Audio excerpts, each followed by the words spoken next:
Assalamualaikum warahmatullahi wabarakatuh.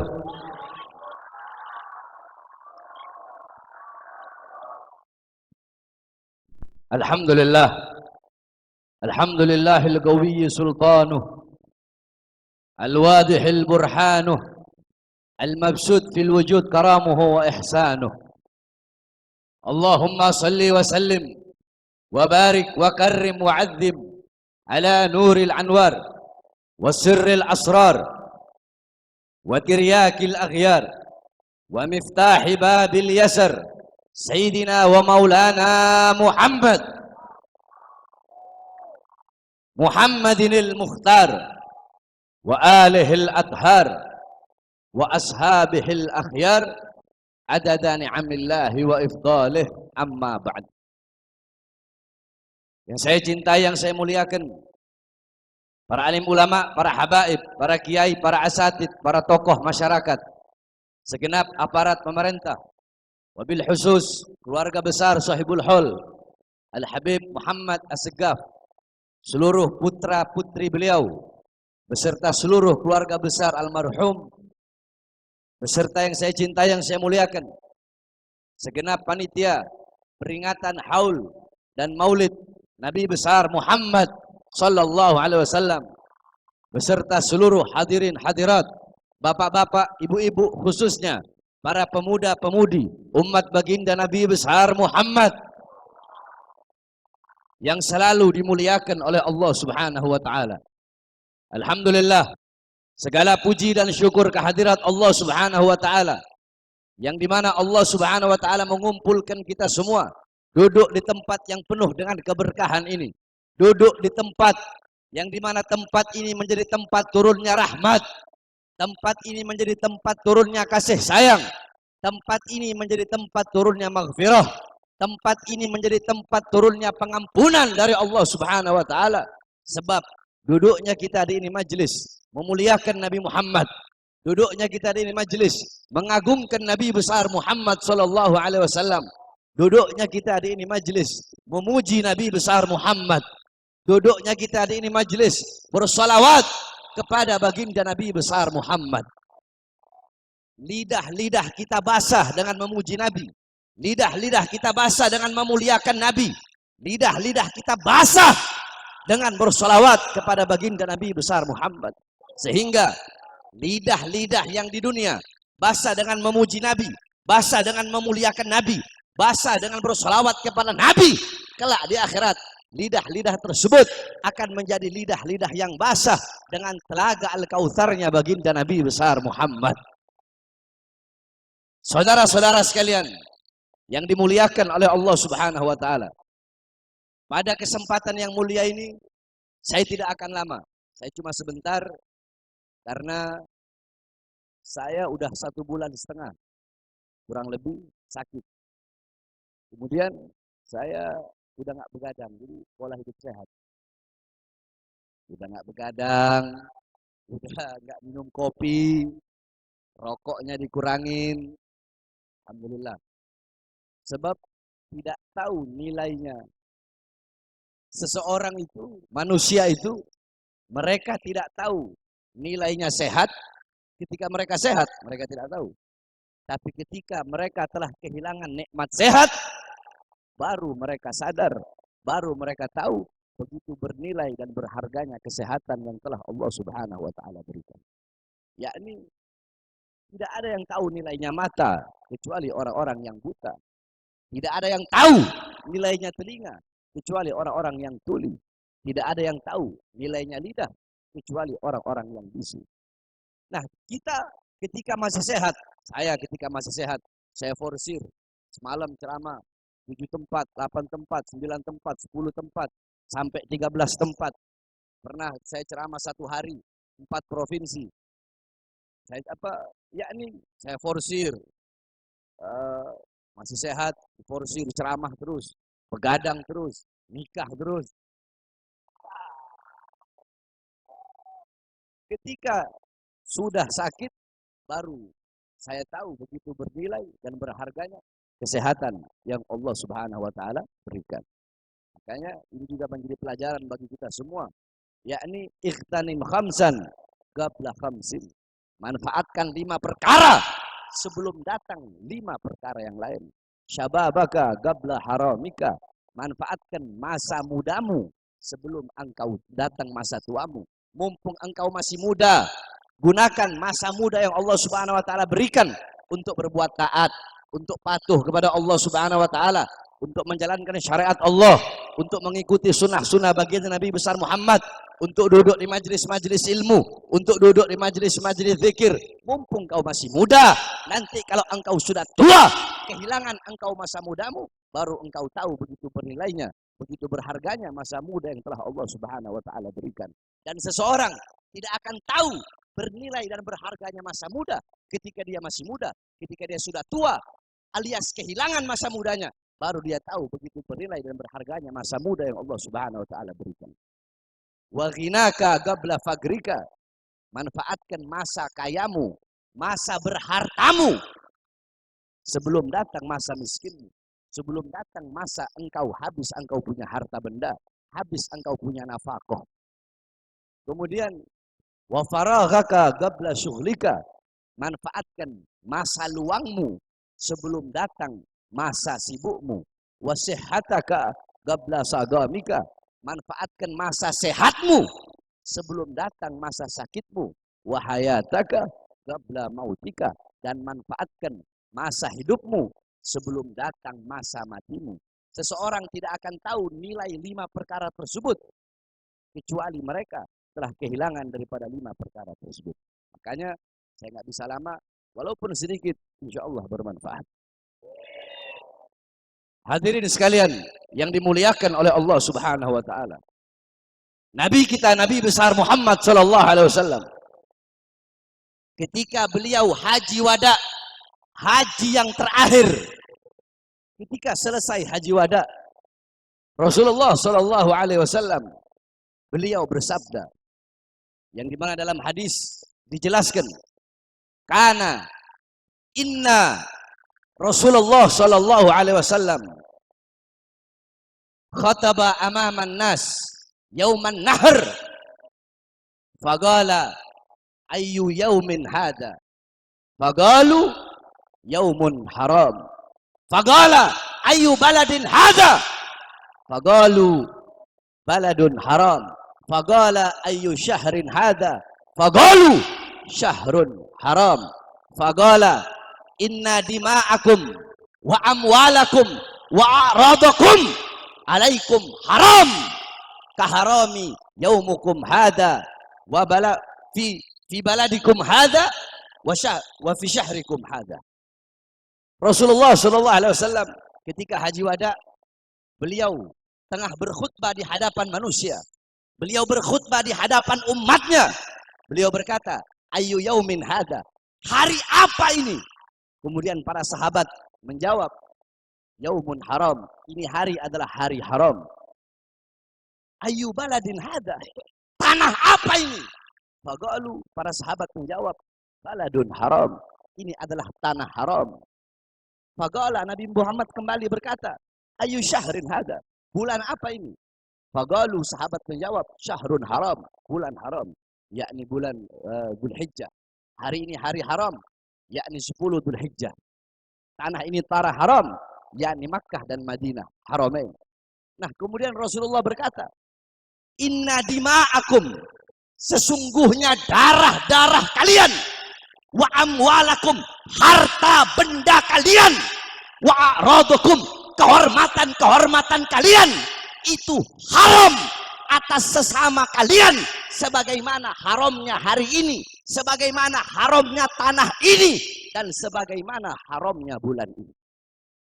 Saudara-saudara, hadis ini adalah hadis yang dimana Nabi Muhammad SAW menjelaskan keharaman bagi seorang muslim untuk merampas hak sesama muslim.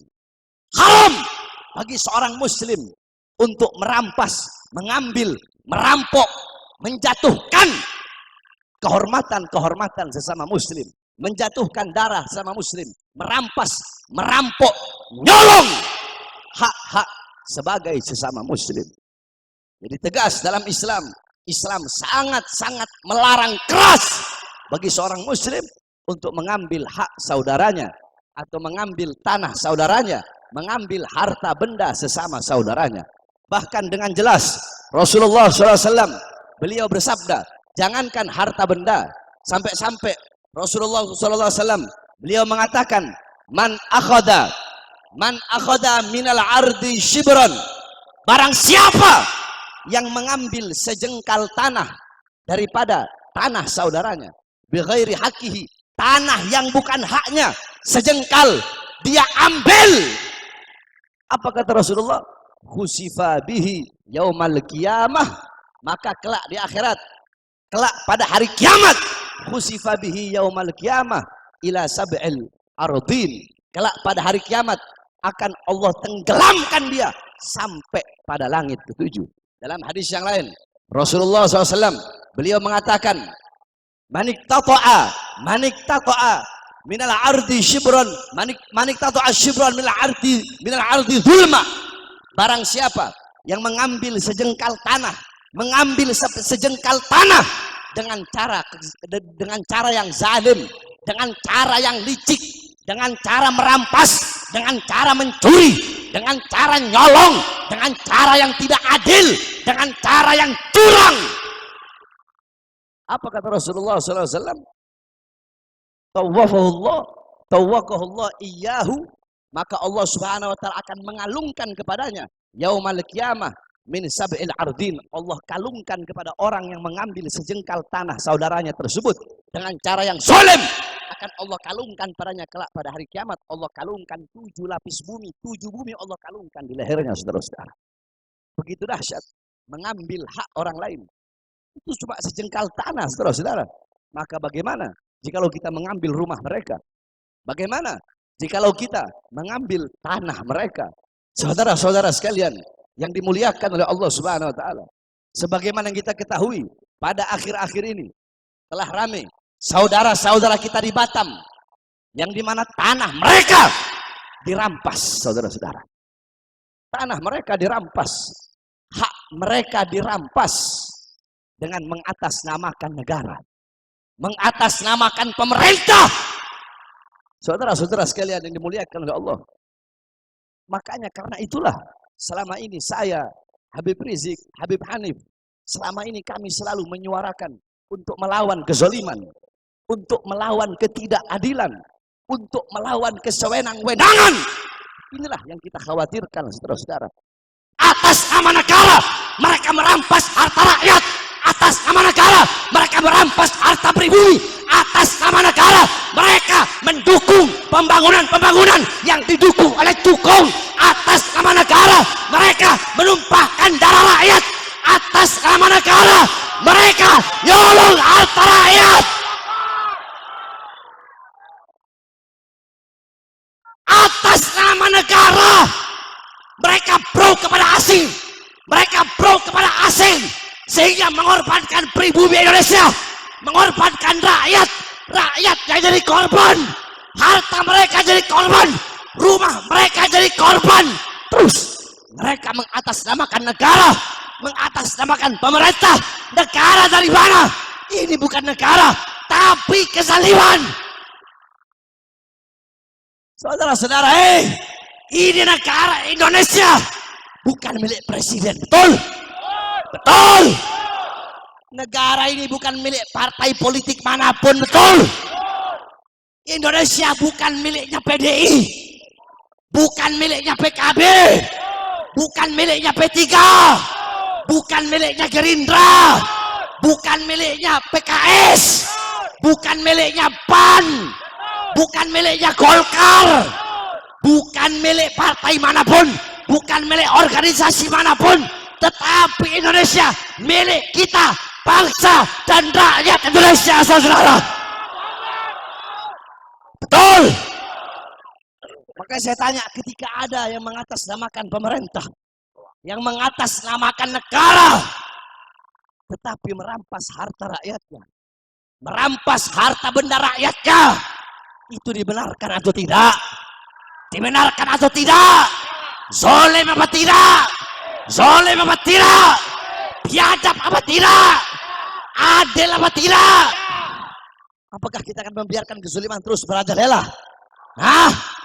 Apakah kita akan membiarkan kezaliman? Membiarkan ketidakadilan?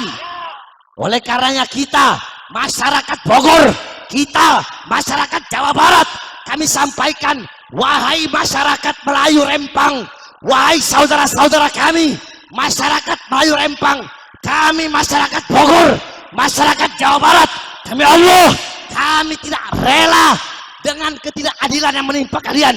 Kami masyarakat Bogor akan berada di barisan paling depan membela kalian yang terzalimi sampai titik darah penghabisan kita, saudara-saudara. Allahu Akbar, Allahu Akbar, Allahu Akbar. Wahai masyarakat Rempang, kalian tidak sendiri, betul? Betul. Air mata kalian adalah air mata kita. Darah kalian adalah darah kita. Kita tidak akan tinggal diam, betul? Betul.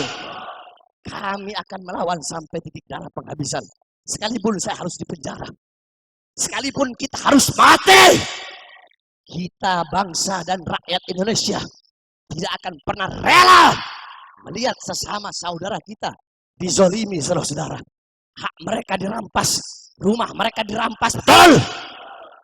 Sehingga para pejabat-pejabat, para aparat-aparat dengan enak berpihak kepada asing, berpihak kepada cukong, mengatasnamakan negara, tetapi menyusahkan rakyat, betul? Betul. Di sini semua masyarakat, di sini semua rakyat, saya tanya, mereka para pejabat, para aparat, rumah mereka dari siapa? Dari siapa? Dari siapa? Rumah mereka dari siapa? Seragam mereka dari siapa? Senjata mereka dari siapa? Gaji mereka dari siapa? Dari kami, keringat rakyat, darah rakyat. Kalian para pejabat, kalian para aparat harusnya mengayomi rakyat, betul? Betul. Mengayomi masyarakat, betul? Betul. Pro kepada rakyat, betul? Pro kepada masyarakat, bukan pro kepada perusahaan-perusahaan asing, betul? Bukan pro kepada cukong, betul? Kita tidak akan pernah tinggal diam melihat kezaliman, melihat ketidakadilan, melihat kesewenang-wenangan para pejabat dan para aparat, betul? Betul. Oleh karenanya, wahai Garuda Indonesia, bebaskanlah dirimu dari cengkraman-cengkraman naga. Wahai Indonesia, wahai Garuda, kepakkan sayapmu, terbanglah engkau meninggi langit yang tinggi, tunjukkan keperkasaanmu. Jangan mau engkau dicengkram oleh naga-naga cukong, oleh naga-naga Cina, oleh naga-naga asing. Bebaskan sayapmu, wahai Garuda, dari naga-naga. Kami masyarakat Indonesia akan selalu setia kepadamu, wahai Garuda, wahai merah putih. Kami bangsa dan rakyat Indonesia berjanji, demi Allah, selama darah kami merah, tulang kami putih, merah putih, maka selama itu kami bangsa dan rakyat akan berada di barisan paling depan, rela hancur, rela binasa, berjuang membela keadilan, berjuang menegakkan keadilan. Kami tidak akan berhenti sampai mati. Kami tidak akan mundur walaupun harus hancur, saudara-saudara. Allahu Akbar. Siap bela rakyat, siap bela Melayu Rempang, siap bela saudara-saudara kita, siap hancur demi melawan naga, siap binasa demi melawan naga, siap hancur menegakkan keadilan, siap binasa demi melawan kezaliman.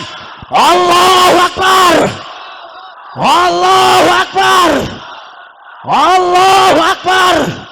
Saya tanya semuanya, pilih diperbudak atau lebih baik mati? Diperbudak atau mati? Diperbudak asing atau mati? Diperbudak atau mati? Allahu Akbar. Indonesia merdeka, merdeka, merdeka. Allahu Akbar. Mudah-mudahan saudara-saudari kita Allah berikan kemenangan. Allah hancurkan pemerintah yang zalim. Amin, amin ya rabbal. Saudara-saudara, selama 2 bulan, 3 bulan ini saya diam. Tapi terpaksa saya harus bersuara. Saya sudah bosan, saya sudah muak dengan kezaliman dan ketidakadilan yang merajalela di bangsa dan negara kesatuan Republik Indonesia, saudara-saudara. Saya tidak peduli mau saya ditahan lagi atau saya mau dipenjara lagi. Saya sudah tidak peduli, saudara-saudara. Oleh karena itu terus suarakan kebenaran. Terus tegakkan keadilan. Lawan kezaliman dari manapun datangnya kezaliman tersebut. Jangan pernah tunduk, saudara-saudara. Jangan pernah tunduk, wahai saudara-saudara kami. Masyarakat Melayu Rempang. Jangan pernah kalian tunduk kepada penindasan. Jangan pernah kalian tunduk kepada kezaliman. Jangan pernah kalian tunduk kepada ketidakadilan. Wahai saudara-saudara kami, masyarakat Melayu Rempang, engkau tidak sendiri. Kami putra-putri bangsa, kami pemuda-pemudi Indonesia, berdiri tegak bersama-sama dengan kalian di bawah naungan keadilan, di bawah kibaran merah putih, di bawah bentangan sayap Garuda, di bawah negara kesatuan Republik Indonesia. Kita sama-sama mencari keadilan di tanah air yang kita cintai, yaitu negara kesatuan Republik Indonesia. Mudah-mudahan Allah hancurkan para pemimpin yang zalim. Allah hancurkan para pemimpin-pemimpin yang mengambil hak rakyat, yang menipu rakyat, yang menzalimi rakyat, yang membohongi rakyat. Allahumma baddid syamlahum, Allahumma farriq jamahum, Allahumma aglil adadahum, Allahumma ja'al dairata alaihim, Allahumma awsil al-adaba ilaihim, Allahumma akhrijhum an dairatil hilm waslubhul madal ibhal wa qul aydiyahum warbut ala qulubihim wala tuballighumul amal. Allahumma mazzighum kulla mumazzak, Allahumma mazzighum kulla mumazzak, Allahumma mazzighum kulla mumazzak. Mazzaktahu min a'daika intisaran li anbiya'ik wa rusulik wa awliyaik. Allahumma intasir lana intisaraka li ahbabika al-a'daik. Allahumma intasir lana intisaraka li ahbabika al-a'daik. Allahumma intasir lana intisaraka li ahbabika al-a'daik. Allahumma la tumakkinil a'da'a fina wa la tusallidhum alaina bidhunubina. Hamim, hamim, hamim, hamim, hamim, hamim, hamim. Hummal amru wa ja'na surufan la yansurun. Hamim, ain, sin, kaf. Himayatuna mimman akhaf. Allahumma qina syarral aswa wa la ta'lam ma halil balwa. Allahumma atina amal ar-raja wa fawqal amal. Yahu, yahu, yahu. Ya man fadil fadlih. Nas'aluka al-ajal al-ajal.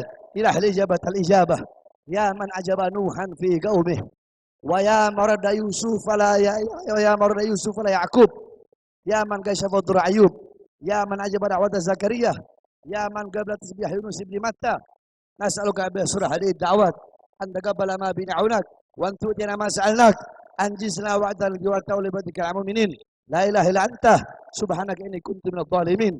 In qata'at amaluna wa izatika illa minka wa khaba raja'una wa haqiqa fik in abadaka al-ham fabta'adat faqrabu shamina ya gharatullah, ya gharatullah. Jadi sirah musyrah tahliq gadina ya gharatullah.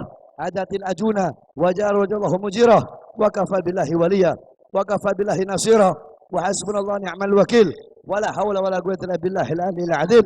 Wa sallallahu alaihi wasallam Muhammadin wa ala alihi wa sallam walhamdulillahi rabbil alamin. Ala hadhihi niyyah wa ala kulli salihah wa la hadratin nabi bisirril fatihah.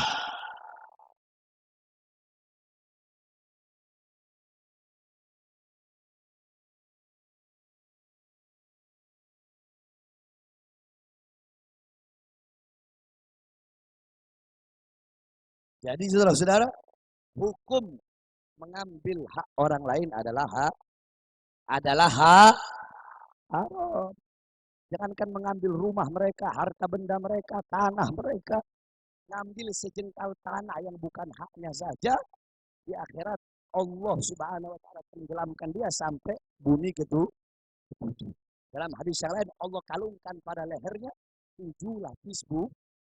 Itu bagi orang yang mengambil sejengkal daripada tanah hak orang lain. Bagaimana kalau mengambil rumahnya, tanah yang telah mereka tinggali selama ratusan tahun. Yang terakhir, saudara-saudara, diceritakan bahwasanya dulu ada orang kaya raya. Ini orang kaya raya, hartanya berlimpah. Dia berkata kepada istrinya sebelum wafat, nanti kalau saya mati, nanti kalau saya wafat, barang siapa ada, kalau siapa saja ada orang yang ingin menemaniku dalam kubur, siapa orang yang bisa menemaniku dalam kubur, sampai 40 hari aku dikuburkan, maka akan aku berikan setengah daripada harta kekayaanku kepada orang yang menemaniku dalam kubur. Tapi seorang kaya tersebut. Akhirnya beredarlah berita, pesan dan kabar daripada orang yang kaya raya tersebut. Semua orang berbondong-bondong ingin menemani orang kaya dalam kubur. Akhirnya ada satu orang miskin, ada satu orang susah, yang dimana kerjaan daripada orang tersebut adalah tukang potong kayu. Akhirnya istrinya berkata kepada dia, wahai suamiku, kita ini susah, kita ini miskin, mending kamu temani itu orang kaya dalam kubur, kita bisa dapat setengah daripada harta. Akhirnya tambah pikir panjang, orang tersebut masuk dalam kubur orang kaya itu untuk menemani seorang kaya tersebut dalam kubur. Ketika orang kaya tersebut baru dikubur, kuburnya dibikin besar, masuklah ini orang yang ingin menemani tadi, si tukang potong kayu. Dia masuk ke dalam kuburnya itu orang. Dia masuk, suara-suara kaki orang-orang yang mengantar jenazahnya pergi pulang. Tiba-tiba belum sampai orang-orang yang yang mentakziah yang datang antar kubur itu, belum sampai kaki mereka ke rumah, baru melangkah kaki untuk pulang dari kubur, sudah datang malaikat mungkar. Malaikat mungkar nakir datang ingin bertanya kepada si penghuni kubur tersebut. Tetapi malaikat mungkar nakir melihat si tukang memotong kayu. Mungkar nakir lihat tersebut. Mungkar nakir tidak bertanya kepada si penghuni kubur itu, si ahli kubur. Tapi mungkar nakir bertanya kepada orang yang menemani itu. Siapa engkau? Siapa engkau? Kata orang yang tukang potong kayu. Aku adalah tukang potong kayu. Aku tukang potong kayu. Pekerjaanku setiap hari beban kayu. Itu apa? Itu orang nggak sengaja bawa kapak, saudara.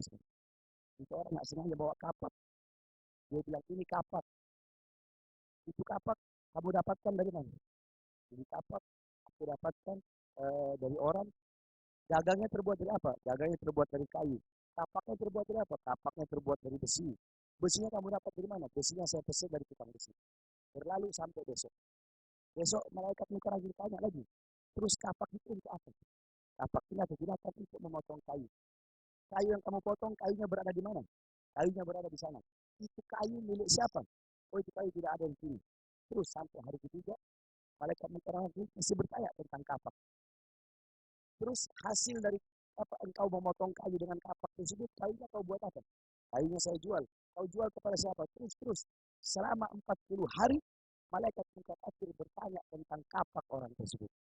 Ketika dia keluar dari kubur, dia berkata kepada istrinya, demi Allah, aku tidak ingin harta benda daripada orang kaya tersebut. Karena apa? Harta satu-satunya aku miliki hanyalah kapak. Aku nggak punya dinar, nggak punya dirham, nggak punya pakaian yang bagus, nggak punya kendaraan yang bagus. Aku cuma punya kapak, tetapi selama 40 hari aku ditanya tentang kapak. Bagaimana kalau aku memiliki harta-harta yang banyak, apalagi harta tersebut bukan harta yang aku dapatkan dari cara-cara yang dihalalkan oleh Allah Subhanahu wa taala. Saudara-saudara sekalian yang dimuliakan oleh Allah Subhanahu wa taala. Itu kapak dari cara yang halal, tetapi ditanya oleh malaikat selama 40 hari. Bagaimana kalau kita mendapatkan harta benda, mendapatkan segala sesuatu yang didapatkan dari cara-cara ghosab, dari cara-cara mencuri, dari cara-cara merampas daripada hak orang lain. Saudara-saudara, Nabi Allah Isa alaihissalam, ketika Nabi Allah Isa alaihissalam menghidupkan orang mati, tiba-tiba orang mati tersebut berkata, Aja as-sa'ah, Aja as-sa'ah, apakah telah datang hari kiamat? Apakah telah datang hari kiamat? Kemudian Nabi Allah Isa berkata, belum datang hari kiamat. Aku membangunkanmu dari dalam kubur untuk berharap agar umatku tahu akan mukjizat, akan kebesaran Allah Subhanahu wa taala. Yakni aku diberi mukjizat oleh Allah untuk bisa menghidupkanmu, untuk menanamkan keyakinan dalam hati umatku bahwasanya aku adalah utusan Allah. Orang tersebut marah. Kenapa kau bangunkan aku? Selama ratusan tahun dalam kubur, aku menunggu datangnya hari kiamat. Agar apa? Agar aku bisa berjumpa dengan seseorang yang dimana seseorang tersebut dulu, dia bercerita, dulu aku adalah tukang antar kayu. Setiap habis menebang kayu, aku mengantar kayu tersebut. Nah, suatu saat aku mengantar kayu yang telah dibeli oleh seseorang. Ketika aku sampai di rumahnya, orang yang punya kayu ini tidak ada. Aku habis makan, gigiku terselip. Maka aku mengambil kayu tersebut, aku potek kayu tersebut. Aku ambil sedikit untuk aku pakai untuk tusuk gigi. Aku pakai untuk mengeluarkan kotoran dari dalam gigiku. Karena tusuk gigi atau potekan kayu yang aku ambil tidak izin kepada orang yang punya kayu tersebut. Selama ratusan tahun aku disiksa dan diazab oleh Allah Subhanahu wa taala, dan aku menunggu datangnya kiamat untuk minta halal, minta ridho daripada orang yang punya kayu tersebut. Itu mengambil sepotong kayu untuk tusuk gigi, diazab, disiksa oleh Allah dalam kubur selama ratusan tahun. Bagaimana kita mengambil harta, benda, uang, rumah, dan tanah daripada orang lain tanpa halal dan tanpa ridho orang lain tersebut. Oleh karenanya, bertobatlah kepada Allah. Kalian yang suka merampas hak orang. Kalian yang merampas hak orang demi memuaskan isi perut kalian. Demi memuaskan isi perut kalian. Demi pangkat, jabatan, tahta, dan kekuasaan kalian. Sehingga menghalalkan segala cara. Sehingga kalian mengorbankan rakyat, mengorbankan bangsa. Bertobatlah kepada Allah Subhanahu wa taala. Bertobatlah kepada Allah, minta halal, minta ridho dari orang yang kalian rampas sebelum datang kelak, sebelum datang hari kiamat, sebelum datang hari terakhir, yang dimana pada hari itu kalian tidak akan bisa mendapatkan ridho dan tidak akan bisa mendapatkan halal dari Allah sebelum kalian mendapatkan ridho dan halal dari orang-orang yang kalian rampas haknya. Mudah-mudahan kita semua dijadikan oleh Allah Subhanahu wa taala sebagai orang-orang yang soleh, orang-orang yang taat, orang-orang yang patuh, dan kita dijauhkan oleh Allah dari sifat-sifat mencuri, dari sifat-sifat merampas hak orang lain. Amin, amin, ya rabbal alamin. Ini saja sedikit nasihat yang saya sampaikan. Mudah-mudahan bermanfaat. Amin, amin, ya rabbal alamin. Kita doakan mudah-mudahan anak-anak daripada Sahibul Hall, anak-anak daripada almarhum Al-Habib Muhammad As-Segaf, mudah-mudahan Allah jadikan anak-anak yang soleh dan solehah. Allah jadikan anak-anak yang berbakti kepada orang tuanya, anak-anak yang menjadi tabungan, anak-anak yang menjadi celengan, anak-anak yang bisa memberikan syafaat kepada orang tuanya kelak. Amin, amin, ya rabbal alamin. Wal afu minkum. Wassalamualaikum warahmatullahi wabarakatuh.